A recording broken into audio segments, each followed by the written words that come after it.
Mysuru sandal soap ಅರ್ಪಿಸುವ ಸಂಚಾರಿ. Mysuru sandal soap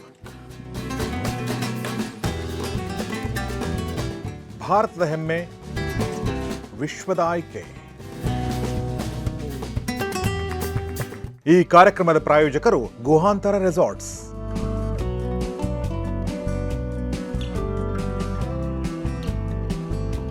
explore luxury cave ರಿಟ್ರೀಟ್ಸ್.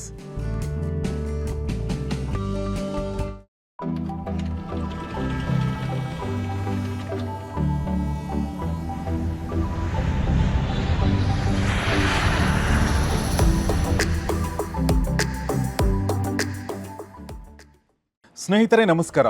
ಎಲ್ಲ ಎಕ್ಸ್ಪ್ಲೋರರ್ಗಳಿಗೆ, ಸಂಚಾರಿಗಳಿಗೆ ಆತ್ಮೀಯ ಸ್ವಾಗತ. ಸಂಚಾರಿ ಕಾರ್ಯಕ್ರಮದಲ್ಲಿ ಇವತ್ತು ನೀವು ನೋಡಲಿರುವ ವಿಡಿಯೋ ಒಂದು ಸಾಮಾನ್ಯ ಟ್ರಾವೆಲ್ ವಿಡಿಯೋ ಅಲ್ಲ. ಇದೊಂದು ರಹಸ್ಯಮಯ, ಭಯಾನಕ, ಆಕರ್ಷಕ ಪಯಣ. ಹೇಗೆ ಊಹೆ ಮಾಡಿ.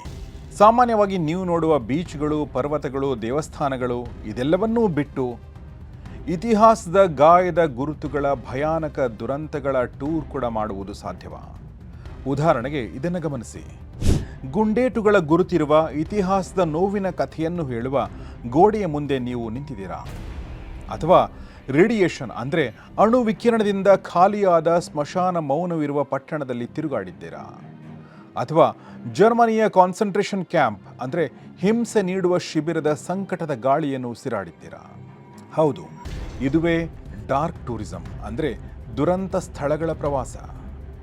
ಜನ ಯಾಕೆ ಇಂತಹ ಜಾಗಕ್ಕೆ ಹೋಗ್ತಾರೆ? ಏನಿದೆ ಇಲ್ಲಿನ ಸೀಕ್ರೆಟ್? ಬನ್ನಿ ನೋಡೋಣ.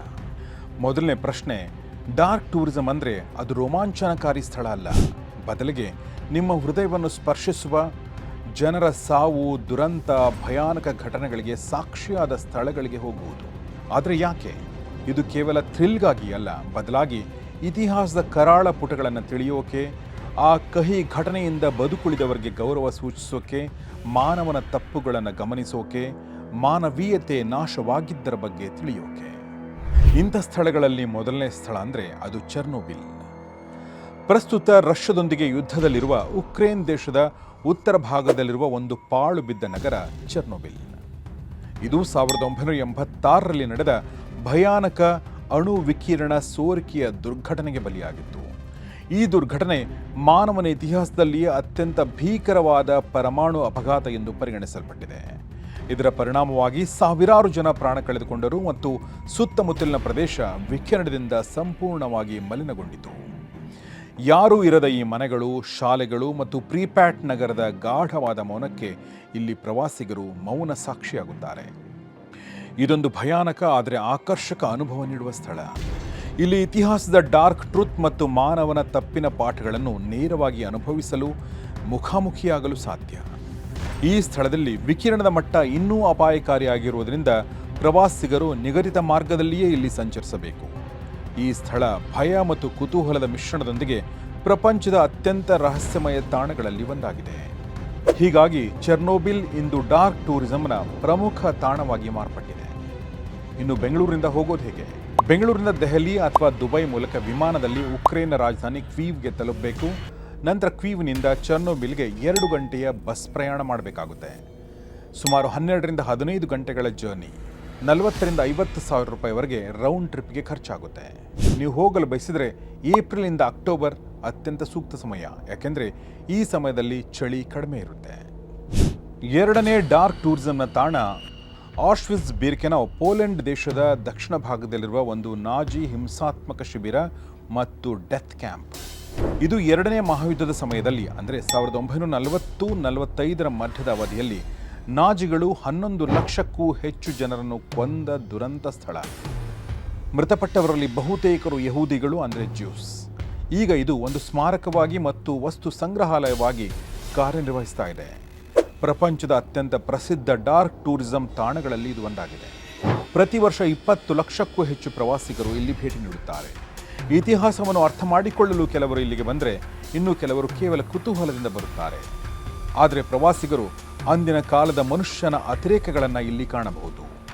ಇಲ್ಲಿನ ಮೂಲೆ ಮೂಲೆಗಳು ಹೇಳುವ ಇತಿಹಾಸದ ಕಥೆಗಳು ನಿಮ್ಮ ಕಣ್ಣನ್ನು ಒದ್ದೆ ಮಾಡುತ್ತವೆ. ಬೆಂಗಳೂರಿನಿಂದ ನೀವು ಹೋಗೋರಾದರೆ ಫ್ಲೈಟ್ ಮೂಲಕ ಕ್ರಕೌಗೆ ತಲುಪಿ ಆಮೇಲೆ ಅಲ್ಲಿಂದ 1 ಗಂಟೆ ಬಸ್ ಪ್ರಯಾಣ ಮಾಡಬೇಕಾಗುತ್ತದೆ. ಇದು 14ರಿಂದ 16 ಗಂಟೆಗಳ ಜರ್ನಿ ಆಗಿದ್ದು 45ರಿಂದ 60 ಸಾವಿರ ರೂಪಾಯಿ ಒಳಗೆ ನೀವು ರೌಂಡ್ ಟ್ರಿಪ್ ಮಾಡಬಹುದು. ಇಲ್ಲಿ ಎಂಟ್ರಿ ಫ್ರೀ ಇದೆ, ಆದರೆ ಗೈಡೆಡ್ ಟೂರ್ ಮಾಡಿಕೊಂಡು ಹೋಗುವುದು ಸೂಕ್ತ. ಇಲ್ಲಿಗೆ ಪ್ರಯಾಣ ಮಾಡಲು ಬೆಸ್ಟ್ ಸೀಸನ್ ಯಾವುದೆಂದರೆ ಮೇನಿಂದ ಸೆಪ್ಟೆಂಬರ್ವರೆಗೆ. ಡಾರ್ಕ್ ಟೂರಿಸಂನ 3ನೇ ತಾಣ ಜಲಿಯನ್ ವಾಲಾ ಬಾಗ್.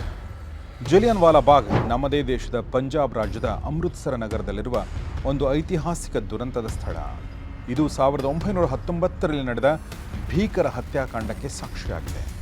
ಬೈಸಾಖಿ ಹಬ್ಬ ಅಂದರೆ ಸಂಕ್ರಾಂತಿಯ ದಿನದಂದು ಶಾಂತಿಯುತವಾಗಿ ಸಭೆ ಸೇರಿದ್ದ ಸಾಮಾನ್ಯ ಜನರ ಮೇಲೆ ಬ್ರಿಟಿಷ್ ಸೇನಾಧಿಕಾರಿ ಜನರಲ್ ಡಯರ್ ಅವರ ಆದೇಶದಂತೆ ಗುಂಡು ಹಾರಿಸಲಾಯಿತು. ಇದರಲ್ಲಿ ನೂರಾರು ಜನ ಮರಣ ಹೊಂದುತ್ತಾರೆ ಮತ್ತು ಸಾವಿರಾರು ಜನ ಗಾಯಗೊಳ್ಳುತ್ತಾರೆ. ಇದರೊಂದಿಗೆ ಮಹಿಳೆಯರು, ಮಕ್ಕಳೆನ್ನದೆ ಗುಂಡಿನ ಮಳೆಯಿಂದ ತಪ್ಪಿಸಿಕೊಳ್ಳಲು ಕೂಡ ಅಲ್ಲಿರುವ ಬಾವಿಗೆ ಹಾರ್ತಾರೆ ಮತ್ತು ತಮ್ಮ ಪ್ರಾಣವನ್ನು ಕೊಡ್ತಾರೆ. ಈ ಘಟನೆ ಭಾರತದ ಸ್ವಾತಂತ್ರ್ಯ ಚಳವಳಿಯಲ್ಲಿ ಮಹತ್ವಪೂರ್ಣ ತಿರುವು ನೀಡುತ್ತೆ ಮತ್ತು ಅಂದಿನ ಬ್ರಿಟಿಷ್ ಆಡಳಿತದ ವಿರುದ್ಧ ದೇಶದ ಮೂಲೆ ಮೂಲೆಗಳಲ್ಲಿ ಪ್ರತಿರೋಧವನ್ನು ಹೆಚ್ಚಿಸುತ್ತೆ. ಇಂದು ಈ ಸ್ಥಳ ಡಾರ್ಕ್ ಟೂರಿಸಂನ ಪ್ರಮುಖ ತಾಣ. ಇಲ್ಲಿ ಪ್ರವಾಸಿಗರು ಗೋಡೆಗಳ ಮೇಲೆ ಇರುವ ಗುಂಡಿನ ಗುರುತುಗಳು, ಶಹೀದಿ ಕುಂಠ ಮತ್ತು ಸಂಗ್ರಹಾಲಯವನ್ನು ನೋಡಬಹುದು. ಇವುಗಳು ಭಾರತದ ಸ್ವಾತಂತ್ರ್ಯ ಸಂಗ್ರಾಮದ ಸಂಕಷ್ಟಗಳು ಮತ್ತು ತ್ಯಾಗಗಳನ್ನು ನೆನಪಿಸುತ್ತದೆ. ನೀವು ಈ ಸ್ಥಳಕ್ಕೆ ಬೆಂಗಳೂರಿನಿಂದ ಹೊರಡಲು ವಿಮಾನದಲ್ಲಿ ಅಮೃತ್ಸರ ತಲುಪಬೇಕು. ಇದು 3 ಗಂಟೆಗಳ ಪ್ರಯಾಣ. 5,000ದಿಂದ 8,000ದವರೆಗೆ ಒನ್ ವೇ ಚಾರ್ಜ್ ಆಗುತ್ತೆ. ರೈಲಿನಲ್ಲಿ ಪ್ರಯಾಣ ಮಾಡೋದಾದರೆ ಸುಮಾರು 40 ಗಂಟೆಗಳ ಪ್ರಯಾಣ ಮತ್ತು 1,500 ರೂಪಾಯಿಂದ 3,000 ರೂಪಾಯಿ ಖರ್ಚಾಗುತ್ತೆ. ಇಲ್ಲಿಗೆ ಹೋಗಲು ಬೆಸ್ಟ್ ಸೀಸನ್ ನೀವು ಹುಡುಕ್ತಾ ಇದ್ರೆ ಅಕ್ಟೋಬರ್ನಿಂದ ಮಾರ್ಚ್ಗಿಂತ ಒಳ್ಳೆಯ ಸಮಯ ಮತ್ತೊಂದಿಲ್ಲ. ಡಾರ್ಕ್ ಟೂರಿಸಂನ 4ನೇ ತಾಣ ಹಿರೋಶಿಮಾ ಶಾಂತಿ ಸ್ಮಾರಕ ಪಾರ್ಕ್, ಜಪಾನ್. ಹಿರೋಶಿಮಾ ಶಾಂತಿ ಸ್ಮಾರಕ ಉದ್ಯಾನವನ ಜಪಾನ್ನ ಹಿರೋಶಿಮಾ ನಗರದ ಮಧ್ಯಭಾಗದಲ್ಲಿರುವ ಒಂದು ನದಿ ದ್ವೀಪದಲ್ಲಿದೆ. 1945ರ ಆಗಸ್ಟ್ 6ರಂದು ಅಮೆರಿಕ ಹಾಕಿದ ಅಣುಬಾಂಬ್ನಿಂದಾಗಿ ಸಂಪೂರ್ಣವಾಗಿ ನಾಶವಾದ ಸ್ಥಳವಿದು. ಆ ಸಂದರ್ಭದಲ್ಲಿ ಇಲ್ಲಿ ಸುಮಾರು 1,40,000 ಜನ ಮರಣ ಹೊಂದುತ್ತಾರೆ. ಲಕ್ಷಾಂತರ ಜನ ಅಂಗವೈಕಲ್ಯದಿಂದ ಬಳಲ್ತಾರೆ. ಈ ಉದ್ಯಾನವನವನ್ನು 1954ರಲ್ಲಿ ನಿರ್ಮಿಸಲಾಯಿತು. ಈಗ ಇದು ಯುನೆಸ್ಕೋ ವಿಶ್ವ ಪಾರಂಪರ್ಯ ತಾಣವಾದ ಬಾಂಬ್ಡೋಮ್ ಮತ್ತು ಮತ್ತಿತರ ಸ್ಮಾರಕಗಳನ್ನು ಒಳಗೊಂಡಿದೆ. ಡಾರ್ಕ್ ಟೂರಿಸಂನ ದೃಷ್ಟಿಯಿಂದ ನೋಡಿದರೆ ಇದು ಪರಮಾಣು ಯುದ್ಧದ ಭೀಕರತೆಯನ್ನು ನಮಗೆ ಮನದಟ್ಟು ಮಾಡುತ್ತದೆ. ಪ್ರತಿ ವರ್ಷ ಆಗಸ್ಟ್ 6ರಂದು ನಡೆಯುವ ಶಾಂತಿ ಸಮಾರಂಭ ಮತ್ತು ಲ್ಯಾಂಟರ್ನ್ ಸಮಾರಂಭಗಳು ಈ ಸ್ಥಳದ ಭಯಾನಕ ಇತಿಹಾಸಕ್ಕೆ ಶ್ರದ್ಧಾಂಜಲಿ ಅರ್ಪಿಸುತ್ತವೆ. ಹಿರೋಶಿಮಾದ ಈ ಸ್ಮಾರಕ ಯುದ್ಧದ ವಿಧ್ವಂಸಕತೆ ಮತ್ತು ಶಾಂತಿ ಅಗತ್ಯವನ್ನು ಪ್ರಪಂಚಕ್ಕೆ ನೆನಪಿಸುವ ಒಂದು ಶಕ್ತಿಶಾಲಿ ಸಂಕೇತವಾಗಿದೆ. ಬೆಂಗಳೂರಿನಿಂದ ನೀವು ಇಲ್ಲಿಗೆ ತೆರಳಲು ಟೋಕಿಯೋ ಮೂಲಕ ಹಿರೋಶಿಮಾಕ್ಕೆ ಹೋಗಬೇಕು. 16ರಿಂದ 18 ಗಂಟೆಗಳ ಜರ್ನಿ ಮತ್ತು 60,000ದಿಂದ 80,000ದವರೆಗೆ ರೌಂಡ್ ಟ್ರಿಪ್ ಎಂದು ಅಂದಾಜು ಮಾಡಬಹುದು. ಇಲ್ಲಿಗೆ ಹೋಗೋಕ್ಕೆ ಬೆಸ್ಟ್ ಸೀಸನ್ ಯಾವುದು ಅಂದರೆ ಅದು ಮಾರ್ಚ್ನಿಂದ ಮೇ. ಡಾರ್ಕ್ ಟೂರಿಸಂನ ಕೊನೆಯ ತಾಣ ಪೊಂಪೆ, ಇಟಲಿ. ಪೊಂಪಿ ಇಟಲಿಯ ನೇಪಲ್ಸ್ ನಗರದ ಹತ್ತಿರ ಇರುವ ಕ್ಯಾಂಪೇನಿಯಾ ಪ್ರದೇಶದಲ್ಲಿರುವ ಒಂದು ಪ್ರಾಚೀನ ನಗರ. ಇದು ಕ್ರಿಸ್ತಶಕ 79ರಲ್ಲಿ ಸೂವಿಯಸ್ ಜ್ವಾಲಾಮುಖಿಯ ಸ್ಫೋಟದಿಂದ ಸಂಪೂರ್ಣವಾಗಿ ವಿನಾಶ ಹೊಂದಿದೆ. ಈ ಘಟನೆಯಲ್ಲಿ ನಗರವು 4ರಿಂದ 6 ಮೀಟರ್ ಅಗಲದ ಜ್ವಾಲಾಮುಖಿಯ ಬೂದಿ ಮತ್ತು ಪಿಮುಸ್ ಕಲ್ಲುಗಳಿಂದ ಹೂಳಲ್ಪಟ್ಟು 2,000ಕ್ಕಿಂತ ಹೆಚ್ಚು ಜನ ಸಾವನ್ನಪ್ಪುತ್ತಾರೆ. ಇಂದು ಪೊಂಪೆಯಿ ಡಾರ್ಕ್ ಟೂರಿಸಂನ ಪ್ರಮುಖ ತಾಣವಾಗಿದೆ. ಪ್ಲಾಸ್ಟರ್ ಮೂಲಕ ಸಂರಕ್ಷಿಸಲ್ಪಟ್ಟ ಮನುಷ್ಯ ಮತ್ತು ಪ್ರಾಣಿಗಳ ಮೃತದೇಹಗಳನ್ನು, ಅಸ್ಥಿ ಪಂಜರದಂತೆ ನಿಂತಿರುವ ಕಟ್ಟಡಗಳನ್ನು ನೀವು ನೋಡಬಹುದು. ಈ ಸ್ಥಳವು ಭಯಾನಕ ಅನುಭವ ನೀಡುತ್ತದೆ. ಇಲ್ಲಿ ಪ್ರಾಚೀನ ರೋಮನ್ ಜೀವನ ಶೈಲಿ ಮತ್ತು ನೈಸರ್ಗಿಕ ವಿನಾಶದ ಶಕ್ತಿಯನ್ನು ನೇರವಾಗಿ ಅನುಭವಿಸಕ್ಕೆ ಸಾಧ್ಯ. 1748ರಲ್ಲಿ ಪುನರ್ರಚಿಸಲ್ಪಟ್ಟ ಈ ನಗರವು ಯುನೆಸ್ಕೋ ವಿಶ್ವ ಪರಂಪರೆಯ ತಾಣವಾಗಿದೆ ಮತ್ತು ಪ್ರತಿ ವರ್ಷ ಇಲ್ಲಿ 25 ಲಕ್ಷಕ್ಕೂ ಹೆಚ್ಚು ಜನ ಪ್ರವಾಸಿಗರು ಬರ್ತಾರೆ. ಪೊಂಪಿಯ ನಿಶಬ್ದ ಅವಶೇಷಗಳು ಮಾನವನ ಅಸಹಾಯಕತೆ ಮತ್ತು ಪ್ರಕೃತಿಯ ಅಪ್ರತಿಮ ಶಕ್ತಿಯನ್ನು ಜಗತ್ತಿಗೆ ನೆನಪಿಸುತ್ತವೆ. ಬೆಂಗಳೂರಿನಿಂದ ನೀವು ಇಲ್ಲಿ ಹೋಗೋಕ್ಕೆ ವಿಮಾನದಲ್ಲಿ ದೆಹಲಿ ಅಥವಾ ದುಬೈ ಮೂಲಕ ರೋಮ್ ತಲುಪಬೇಕು. ಅದಾದ ನಂತರ ಟ್ರೈನ್ ಅಥವಾ ಬಸ್ ಪ್ರಯಾಣವನ್ನು ನೀವು ಮಾಡಬೇಕಾಗುತ್ತದೆ.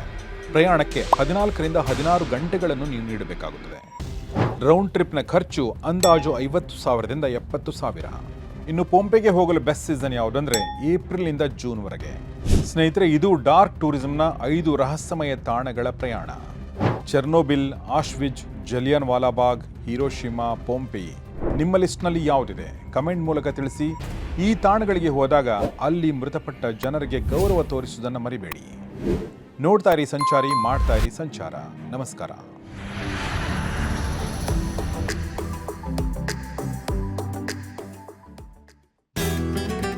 ಮೈಸೂರು ಸ್ಯಾಂಡಲ್ ಸೋಪ್ ಅರ್ಪಿಸುವ ಸಂಚಾರಿ. ಮೈಸೂರು ಸ್ಯಾಂಡಲ್ ಸೋಪ್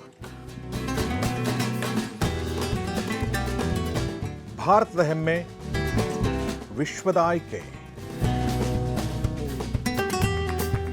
ಈ ಕಾರ್ಯಕ್ರಮದ ಪ್ರಾಯೋಜಕರು ಗುಹಾಂತರ ರೆಸಾರ್ಟ್ಸ್.